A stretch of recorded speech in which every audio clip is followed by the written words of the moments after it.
여러분 안녕하십니까? 오늘은 자랑할 것이 없음은 이라는 제목으로 함께 은혜 나누기를 원합니다. 본문 말씀으로는 고린도전서 9장 15절부터 19절까지에 있는 말씀을 함께 보시겠습니다. 고린도전서 9장 15절부터 19절까지 있는 말씀 제가 봉독해 올릴 때에 눈으로 함께 따라 읽어주시기 바랍니다. 고린도전서 9장 15절부터 19절까지 있는 말씀입니다. 그러나 내가 이것을 하나도 쓰지 아니하였고 또 이 말을 쓰는 것은 내게 이같이 하여 달라지는 것이 아니라 내가 차라리 죽을지언정 누구든지 내 자랑하는 것을 헛된 대로 돌리지 못하게 하리라. 내가 복음을 전할지라도 자랑할 것이 없음은 내가 부득불할 임이라. 만일 복음을 전하지 아니하면 내게 화가 있을 것이로다. 내가 내 자의로 이것을 행하면 상을 얻으려니와 내가 자의로 아니한다 할지라도 나는 사명을 받았노라.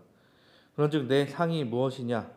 내가 복음을 전할 때에 값없이 전하고 복음으로 말미암아 내게 있는 권리를 다 쓰지 아니하는 이것이로다.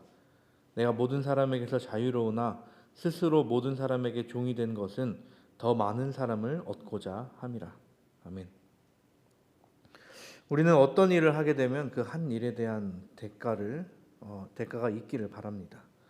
그리고 정당한 대가가 있어야 하는 것은 당연하고요.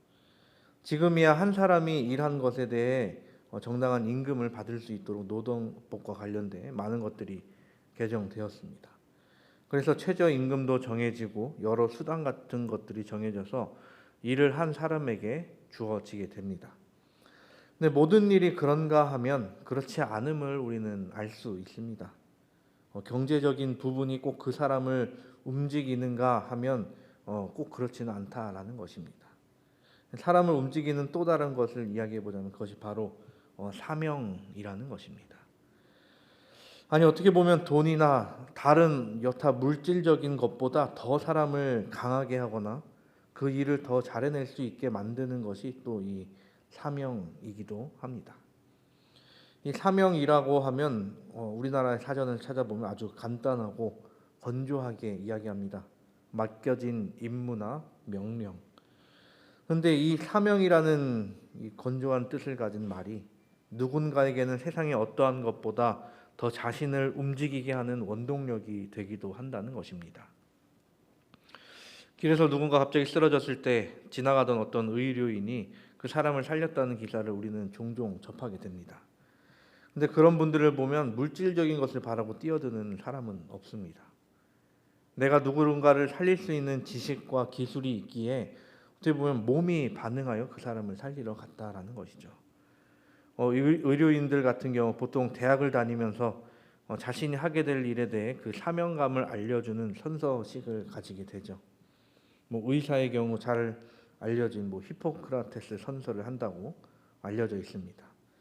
물론 그 히포크라테스의 그 선서 원전 그대로 선서하는 것은 아니고 1948년 세계 의사총회에서 채택된 제네바 선언으로 이 히포크라테스 선서를 현대에 맞게 이제 조정한 것이라고 이야기를 합니다. 간호사의 경우는 나이팅게일 선서를 하는 것으로도 알려져 있죠. 의료인으로서 남을 돕는 것이 당연하다라고 이야기하는 선서들입니다. 우리는 또 다른 의료인을 잘 알고 있습니다. 그는 실제로 의료인이라기보다는 군인으로서 입대했다가 세계 2차 대전 당시 위생병으로 미군에 입대한 이 데스몬드 도스라는 사람의 이야기입니다. 이는 재림교인으로서 집총을 거부했지만 그는 사람을 죽이기 위해 군에 입대한 것이 아니라 사람을 살리기 위해 전쟁에 참여하겠다는 사람이었습니다. 그에 대한 영화가 개봉됐었습니다. 그리고 그에 대해서 기록할 때에 이 사람이 살린 사람의 수가 75명이다라고 이야기를 합니다. 근데 이에 대해서 여러 의견들이 분분합니다. 그 이유는 이 데스몬드 도스는 자신이 살린 사람은 50명도 채 안 될 것이다라고 이야기를 한 것에 반면 그의 동료들 밑에서 도스가 살린 사람들을 직접 받은 사람들은 100명이 넘게 내려왔다라고 이야기를 한 것입니다. 그래서 어떻게 할까를 생각하다가 100명과 50명의 사이인 75명을 기록했다라고 이야기가 되어 옵니다. 이 핵소 고지에서의 전투를 영어에서는 아주 끔찍하게 표현을 하죠. 사람이 계속해서 미군과 일본군이 계속해서 죽어가는 상황. 미군은 일단 전열을 가다듬으며 정비하기 위해 일단 후퇴 명령을 내립니다. 근데 데스몬드 도스는 후퇴하지 않고 그 자리에 남게 됩니다. 아직 살아있는 동료들이 있기에. 영화는 이 상황을 그려 넣습니다. 포탄이 날아와 곳곳에서 터지고 총알이 빗발치는 가운데서 그는 하나님께 기도를 하죠. 하나님, 당신의 목소리가 들리지 않습니다. 제가 어떻게 해야 합니까? 그 기도와 함께 그에게 들려온 목소리는 위생병 도와줘 였습니다. 그 말을 듣고 이 도스는 네 하나님 가겠습니다 라면서 그 들려오는 목소리를 향해 뛰어가는 씬이 있었습니다. 이 데스몬드 도스라는 이 사람은 전쟁 중 용감한 행동을 한 병사에게 주는 훈장인 동성 훈장을 2회나 복수 수운을 하게 됩니다. 그리고 전투 중 부상을 당했다는 표시로 나타내는 퍼플하트 훈장, 상위 군인 훈장도 2회나 수여받게 됩니다. 그리고 미 합중국 대통령으로부터 이제 메달 오브 아너, 명예 훈장을 받게 되죠. 이는 군인이 받을 수 있는 가장 최상의 훈장이라고 알려져 있습니다. 이 훈장을 받는 사람에게는 엄청난 혜택이 주어지게 되죠. 근데 이 훈장을 살아서 받는 사람은 거의 없고 많은 대부분이 이제 가족이 대리 수령하는 경우가 있다고 합니다. 어떻게 보면 몇 안 되는 살아서 명예 훈장을 받은 사람 중 한 명이 이 데스몬드 도스라는 것이죠. 과연 이 데스몬드 도스가 명예 훈장을 바라고 여러 훈장을 바라고 또한 그 혜택을 바라고 그 일을 했을까요? 아니었습니다. 그에게는 사람을 살려야겠다는 사명이 있었기 때문에 그 일들이 가능했다라는 것입니다. 그는 자신이 한 일에 대해 전혀 자랑하지 않았습니다. 자기가 높이려 하지 않아도 그가 하나님을 높였을 때 하나님도 그를 높이셨습니다. 바울은 오늘 본문 16절과 17절에 이야기합니다. 내가 복음을 전할지라도 자랑할 것이 없음은 내가 부득불할 이민이라. 만일 복음을 전하지 아니하면 내게 화 있을 것이로다. 내가 내 자의로 이것을 행하면 상을 얻으려니와 내가 자의로 아니한다 할지라도 나는 사명을 받았노라. 세상에는 사명으로 움직이는 직업이 몇 개 있습니다. 그런데 직업으로 부르기엔 좀 애매한, 어찌 보면 삶의 방식이라고 할 수 있는 것이 있습니다. 그것이 바로 선교사이죠. 선교사는 오로지 사명에 의해 움직입니다. 신학과에 입학한 학생들이 이제 1학년을 마치게 되면 몇몇 학생들이 휴학을 합니다. 다른 학과에서는 보기 힘든 일들이 이루어지게 되는 것이죠. 물론 남학생들이 많은 학과에서는 군에 입대하기 위해 남학생들이 이제 휴학을 하는 경우가 많이 있습니다. 그런데 이제 신학과의 경우는 조금 다른 이유로 휴학을 합니다. 그들의 목적은 바로 선교사를 가기 위해서였습니다. 지금이야 각 학회별로 선교사들을 육성을 합니다. 동종한 학회는 학생 선교를 위한 캠퍼스 미션, 서종한 학회에서는 컴파스 선교사, 영남 학회에서는 SOS 선교단 등이 있습니다. 근데 저희 때는, 제가 학교를 다닐 때에는 선택할 수 있는 선택지가 없었습니다. 특별한 선택지를 찾아보자면 음악, 특히 이제 노래를 잘하는 특별한 탤런트가 있는 학생의 경우 이제 골든 엔젤스라는 선교사가 있어서 그곳에 지원할 수 있었죠. 하지만 이제 저희 때에는 이제 골든 엔젤스가 생긴 지 얼마 안 됐을 때라서 노래를 너무 잘하는 선배들이 이미 지원을 했기 때문에 저희 학년 때까지 그게 내려오지 않았습니다. 그리고 이미 선교사를 가기 위해 마음먹었던 친구들이 그 골든 엔젤스를 전혀 생각지 않았음을 전 그때 알고 있었습니다. 그렇다면 그들은 어디로 갔느냐? 바로 천명 선교사였습니다. 저는 천명 선교사를 다녀왔을까요? 안 다녀왔을까요? 저는 천명 선교사 본부만 방문해봤고, 선교사로서 어떻게 보면 1년이라는 시간을 선교사로서 보내는 그 1000명 선교사는 갔다 오지 않았습니다. 아니 어떻게 보면 가지 못했습니다. 신학과에는 1000명 선교사를 다녀온 학생들을 위해 학점을 2점을 그냥 주는 시스템이 또 마련되어 있었고요. 또 목회 시험을 볼 때 1000명 선교사에 다녀온 그 선교사들에 한해서 또 추가 가산점이 1점이 있었습니다. 뭐 겨우 1점이라고 생각할 수 있는데 0점 몇 점 때문에 떨어지는 일이 허다해서 1점이었으면 제가 아마 한참 전에 합격했을 수도 있었습니다. 이런 생각은 계속 아주 아깝게 떨어지는 저에게 들었던 생각 중에 하나였습니다.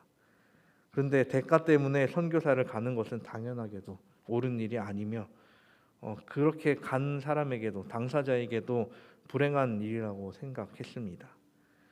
제가 1000명 선교사를 안 갔던 이유는 자신이 없어서였습니다. 선교지로 가서 말도 안 통하는 사람들과 계속해서 어울리고 그들을 구원의 길로 인도할 자신이 없었습니다. 뭐 그렇다면 목회는 자신 있느냐라고 하면 할 말은 없긴 합니다만 특히 선교사에 대한 좀 불안함, 불안감, 자신이 없었던 것이죠. 그러다가 이제 대학교 2학년 때 학위 봉사대, 이제 해외 봉사대를 꾸려서 필리핀에 갔는데 이 1000명 선교사 본부를 방문할 일이 있었습니다.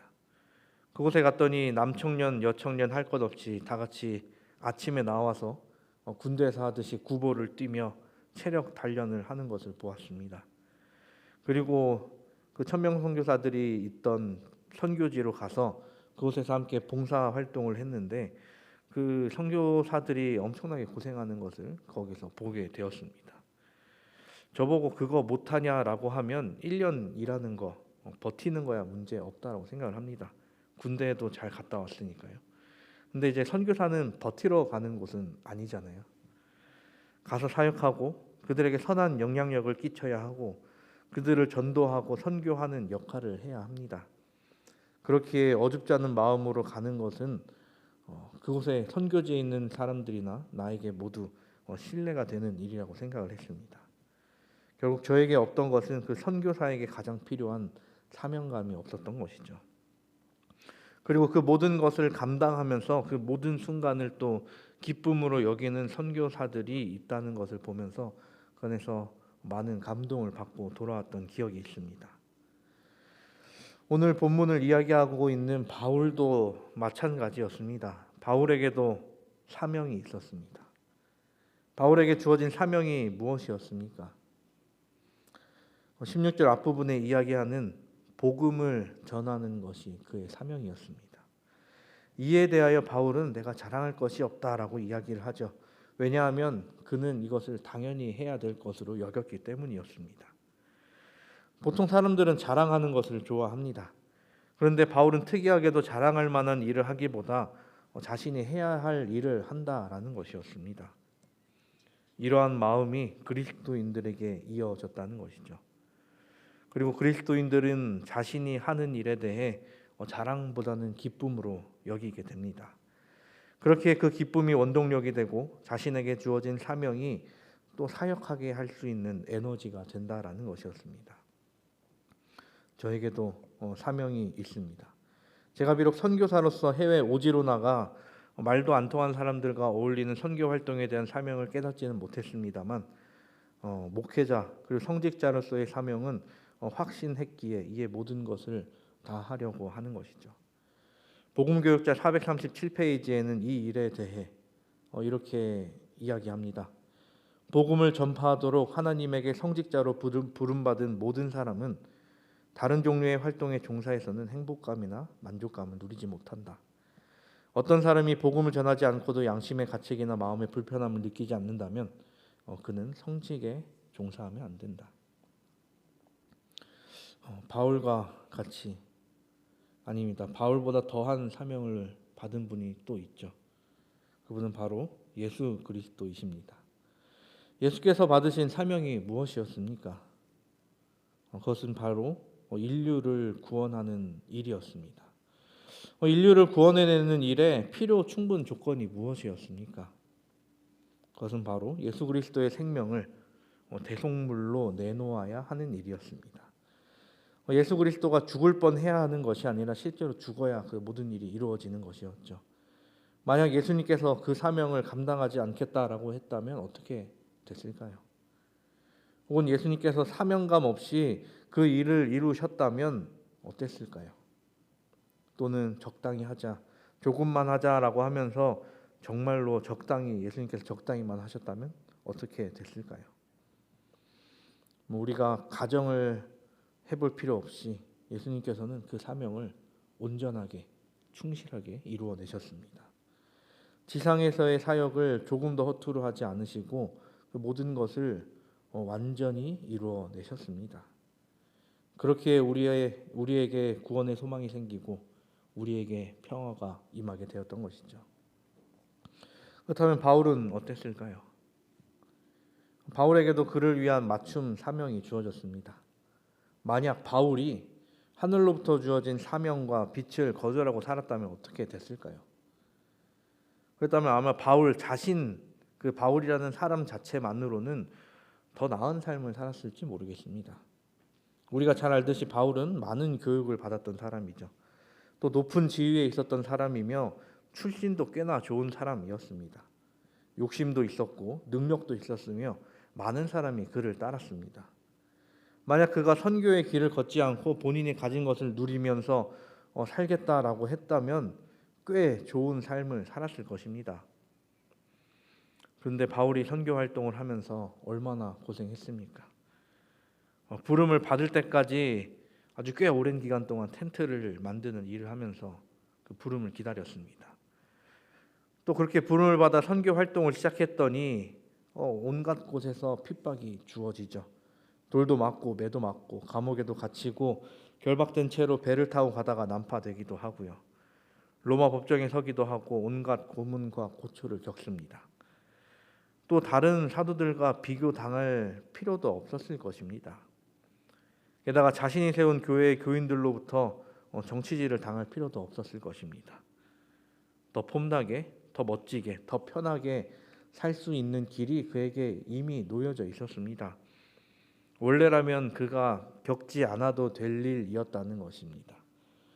근데 그는 사명을 가지고 나가면서 이 모든 것을 자기가 받은 사명을 그 앞에서 그 사명을 이루면서 받았던 온갖 고초들을 자랑으로 여겼다는 것입니다. 그가 가진 것들로 자랑을 한 것이 아니라 그가 예수님을 따라가는 과정을 자랑으로 여겼다는 것이죠. 자신이 받은 사명과 선교를 하면서 이루어낸 것이 그에게는 큰 기쁨이었던 것이죠. 돈을 버는 것보다 돌에 맞는 것을 선택했고 매질을 하면서 다니는 것보다 매질 맞는 것을 선택했습니다. 누군가를 감옥에 가두는 것보다 자신이 감옥에 갇혔다가 또 기적적으로 풀려나는 그 기쁨을 누리는 것을 선택하게 됩니다. 왜냐하면 그에게는 사명이 있었기 때문이었습니다. 그렇다면 우리에게는 사명이 있습니까? 본문 17절을 다시 한번 보겠습니다. 내가 자의로 이것을 행하면 상을 얻으려니와 내가 자의로 아니한다 할지라도 나는 사명을 받았노라. 우리가 지금 보고 있는 개역개정 성경에는 자의라고 표현을 해 놓았는데 이전에 보던 개역 한글 성경에는 이제 임의로라고 이제 번역을 해 놓았습니다. 실제 원어를 보면 여러 가지 뜻을 할 수 있지만 자의라는 것이 어떻게 보면 조금 더 깊게 와닿을 수 있는 것이죠. 즉 여기서 바울이 이야기하고자 했던 것은 내가 마지 못해서 혹은 억지로 이 일을 하고 있다라는 것이 아니었습니다. 현재 자신이 수행하는 그 사명이 자기가 본래 평생 직업으로 계획했던 것이 아니라 어떻게 보면 새롭게 주어진 것으로 인해 선택을 해 나갔다는 것입니다. 어떻게 보면 사명이라는 것이 그런 것 같습니다. 내가 스스로 만들어낸 것이 아니라 다른 누군가로부터 주어지는 것. 만약 사명을 자기 스스로 만들어낸 것이라면 그 모든 일을 감당해야 되는 것도 자기 자신일 것입니다.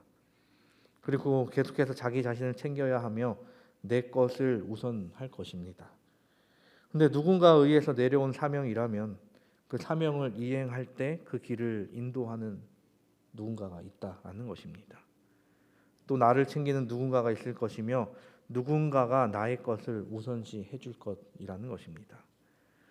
내가 만든 사명을 이루는 길은 외로울 것이지만 누군가 나에게 준 사명을 이루어 간다면 그 길은 절대 외롭지 않을 것입니다. 같이 하는 누군가가 있기 때문이죠. 바울은 17절에 상이라는 말을 표현합니다. 여기서 상이라고 표현해 놓은 말을 보면 이 뜻을 이제 온전히 이해하기는 쉽지 않습니다. 근데 이제 바울은 상 받는 것을 이제 원치 않는 것처럼 우리가 말씀을 보면서 느끼게 되죠. 사람인데 어떻게 상 받는 것을 싫어하겠습니까? 근데 바울이 이야기하고 있는 이 상은 지상에서의 상을 이야기합니다. 물론 그 상도 어떤 돈이나 물질적인 것이 아닌 사람들의 인정이나 칭찬을 이야기하는 것으로 볼 수 있습니다. 즉 바울은 이 땅에서의 그리고 사람들의 칭찬을 바라고 이 일을 하는 것이 아니다라는 것입니다. 만약 바울이 다른 여타 교사들과 같이 가르치려고 했다면 아마 그를 좋아하는 사람이 훨씬 많았을 것입니다. 근데 바울은 혼낼 때는 혼내고 바꿔야 할 것은 바꿔야 한다고 말하는 사람이었죠. 좋은 말로 타이르거나 듣기 좋은 말만 했다면 바울이 있던 당시에 여러 파로 안 갈려지고 바울로 모였을 수도 있었겠습니다. 근데 그랬다면 결국 예수 그리스도를 따르는 사람이 아닌 바울을 따르는 추종자들만 생겨나 문제가 더 커졌을지도 모르겠습니다. 그리고 바울은 사람의 칭찬을 받고자 그 고된 수고를 하고 있던 것이 아니었다는 것입니다. 그는 오로지 하나님을 위하여 이 일을 할 뿐이었습니다. 그리고 바울이 일함으로써 가장 이득 본 대상을 따져보자면 그것은 인류였습니다. 예수님도 마찬가지셨습니다. 예수님께서 모든 일을 하신 이유를 따져보자면 최종 목적은 바로 하나님의 영광을 위해서였죠. 그리고 근데 그 하나님의 영광을 위해 하신 일을 통해 이득을 본 대상을 찾아보자면 그것은 바로 인류였습니다. 선교란 결국 누군가의 희생이 따르게 됩니다. 서로 자기의 이익만을 내세운다면 아무것도 이루어지지 않습니다. 이를 예수님께서 우리에게 먼저 모본으로 보이셨고 우리는 이를 따를 자들로 우리를 세우셨습니다. 그렇다고 해서 우리가 무조건 손해보면서 살할 것인가 라고 하면 하나님께서 그렇게 두지는 않으실 것입니다. 이 땅에서의 상급은 우리가 계산을 따져보게 될지 모르나 하나님께서 베푸실 것은 우리가 상상하지 못할 것들을 우리에게 베푸실 것이기에 그 상급을 향해 나아가게 되기를 간절히 바랍니다. 사랑하는 우리 성도 여러분, 바울은 18절 19절을 통해 우리에게 이렇게 이야기합니다. 그런즉 내 상이 무엇이냐? 내가 복음을 전할 때에 값없이 전하고 복음으로 말미암아 내게 있는 권리를 다 쓰지 아니하는 이것이로다.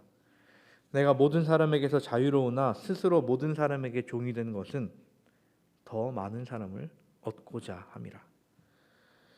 바울은 인간적인 이득을 취하려 자신에게 있는 권리를 쓰려 하지 않았습니다. 그가 가장 최우선으로 생각했던 것은 복음이었으며 사람을 얻는 일이었습니다. 이것이 복음 교역자로서 가장 먼저 생각해야 될 것이죠. 우리도 바울과 같이 하나님께서 세우신 복음 교역자로서의 역할을 다하게 되기를 바랍니다. 물론 우리가 바울처럼 모든 것을 내려놓고 다른 사람들의 종을 자처하는 것이 쉬운 일은 아닙니다.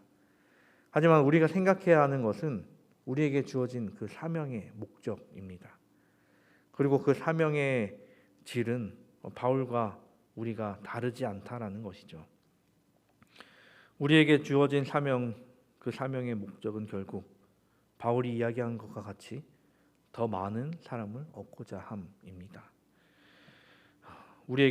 바울에게 주어진 그 사명이 똑같이 주어졌다는 것입니다.